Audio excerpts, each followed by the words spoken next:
मुंबईतून आलेली 22 वर्षांची आदिती लोककथा आणि प्राचीन ग्रामीण श्रद्धा यावर अभ्यास करत होती.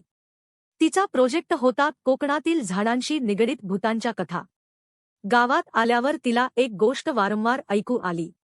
देवगडच्या आडगावात एक वडाचं झाड आहे, तिथं सूर्यास्तानंतर कुणीही थांबत नाही. आदितीला अशा गोष्टींवर विश्वास नव्हता. तिने ठरवलं की ती त्या झाडाखालीच रात्री निरीक्षण करणार. रात्री 9:30 ला ती आपल्या कॅमेऱ्याचा ट्रायपॉड लावून झाडाखाली बसली. झाड शांत होतं. वायाची एकही झुळूक नव्हती. पण हवेत एक विचित्र थंडी जाणवत होती. साधारण 10 वाजता तिला असं वाटलं की कोणीतरी तिच्या पाठीमागे उभा आहे. ती वळली. पण तिथं फक्त सावली होती, झाडाची. किंवा कदाचित कुणा स्त्रीची. अचानक झाडाच्या मुळांखाली जमिनीवरून धुरासारखी आकृती वर येऊ लागली.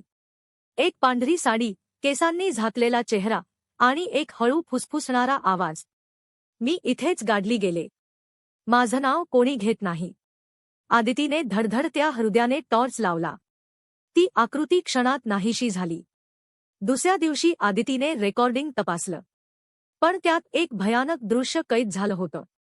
आदिती झाडाखाली बसलेली आणि तिच्या मागे उभी ती सावली हळूहळू तिच्या शरीरात शिरताना. आजही गावकरी म्हणतात, त्या झाडाखाली एक मुलगी बसली होती आणि तेव्हापासून तिला तिची सावली कधीच सोडून गेली नाही.